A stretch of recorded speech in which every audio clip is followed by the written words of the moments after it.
Vous savez, je vais vous dire que dès mon entrée dans la salle, ce qui m'a choqué, c'est le mélange de partis vivants, partis décédés et partis agonie.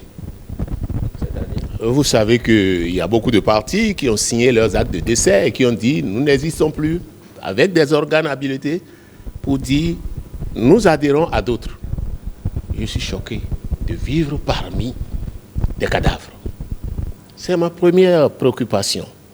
Parce que la nouvelle charte des partis politiques vise à réduire le nombre de partis politiques. Déjà dans l'ancienne, c'était le même comportement. Après, on dit les partis sont nombreux, c'est faux. Il y a beaucoup de partis qui meurent, il y a beaucoup de partis qui fusionnent. Et ceux-là ne doivent plus être comptés comme partis. On dit 200 partis, non. C'est parce qu'on ne tient pas une statistique rigoureuse des partis. Et c'est ça qui a recommencé là. Vous avez entendu des partis dire je prononce ma dissolution et je rejoins tel autre. Je ne vous apprends rien en le disant. Hein? Voilà. Je ne donne aucun exemple. Vous êtes journaliste, je suppose que vous faites des investigations, je suppose que vous êtes à l'écoute des politiques. Mais bon, je voudrais dire que là, j'ai vu Père, j'ai vu DUD, j'ai vu Elena, j'ai vu autant de partis, pour ne citer que ceux-là, qui ont dit, mais nous avons... Même à commencer par le PRD. Parce que j'ai aimé la procédure, l'exécution de la procédure par le PRD. Ils ont suivi toutes les étapes pour finalement dire, nous rejoignons l'UP pour une fusion. Ça là, en tant que journaliste, vous êtes au courant de cette actualité. Alors, que la Sénat, qui, au regard de la charte des partis politiques, a pour mission de gérer les partis politiques, ramène tout cela à une réunion, et c'est triste. Et je voudrais en profiter pour dire que, de mon mémoire d'observateur, de cadre politique, de mémoire d'observateur et de cadre politique, c'est la première fois, sinon c'est sous ce régime-là, que je sens que la classe politique est autant éprouvée. Je dis bien éprouvée.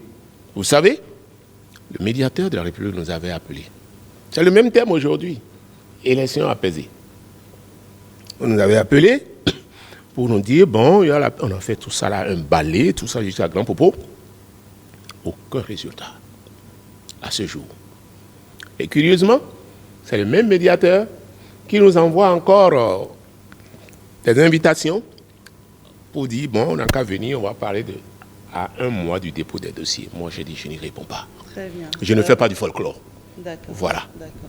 Mais le calendrier tel que la Sénat le déroule là... Je vais dire juste, il vaut mieux tard que jamais. Parce que le calendrier, c'est à un mois du dépôt des dossiers qu'on a le calendrier et ce n'est pas très appréciable. Mais il vaut mieux tard que jamais. Depuis que cette Sénat est installée, c'est la deuxième fois de la rencontre. Avec Tiando, par ailleurs, on a déjà fait au moins 3 à 4 rencontres. Et puis on a mis à notre disposition les tests que la Sénat utilise. Ces tests ont été modifiés entre-temps. Je veux parler du code électoral, je veux parler de la Constitution. Et c'est maintenant qu'on nous met à disposition. C'est pas bien. C'est pourquoi j'ai dit il vaut mieux tard que jamais. Je félicite la Sénat pour avoir organisé. Je déplore qu'il y ait, je ne sais pas, trop de garniture. Je préfère une séance à peu de garniture et avec des responsabilités sereines.